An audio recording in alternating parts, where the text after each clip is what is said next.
Banjir melanda Lampung terjadi pada Sabtu, tanggal 24 Februari tahun 2024, sore setelah hujan lebat turun hanya sekitar 3 jam di beberapa wilayah di ibu kota provinsi Lampung tersebut.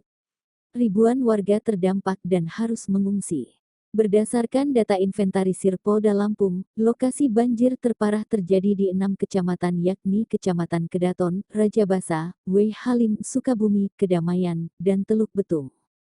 Puluhan perumahan dan permukiman warga di kecamatan-kecamatan itu terendam banjir dengan ketinggian mencapai 200 cm.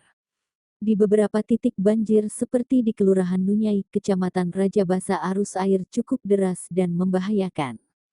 Sedangkan di Kecamatan W. Halim area parkir RS Urip Sumoharjo terendam banjir dengan ketinggian mencapai 150 cm. Kapolda Lampung Inspektur Jenderal Irjen Helmi Santika mengatakan pihaknya menerjunkan ratusan personel Brimob dan Sabara untuk kegiatan tanggap bencana. Kepolisian juga melakukan monitoring dan deteksi kerugian material serta adanya korban jiwa akibat banjir. Wali Kota Bandar Lampung, Eva Duyana menyebut 6 kecamatan yang terdampak banjir antara lain Kecamatan Tanjung Karang Bara, Kedaton, Rajabasa, Kedamaian, W. Halim, dan Bumi Waras. Ada 6.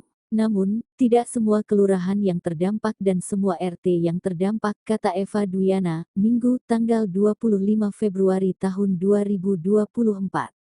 Ia menyebut langkah terdekat Pemkot Bandar Lampung akan membangun tanggul dan memperbaiki rumah-rumah yang rusak dampak dari banjir. Kita masih menyusuri dan pendataan masih berjalan terus, ungkapnya. Selain itu, pihaknya akan menyalurkan sejumlah bantuan untuk warga yang terdampak mulai dari bantuan beras dan biaya perbaikan rumah yang hancur karena banjir. Warga yang rumahnya rusak parah, hanyut dan bangunan warga yang jebol.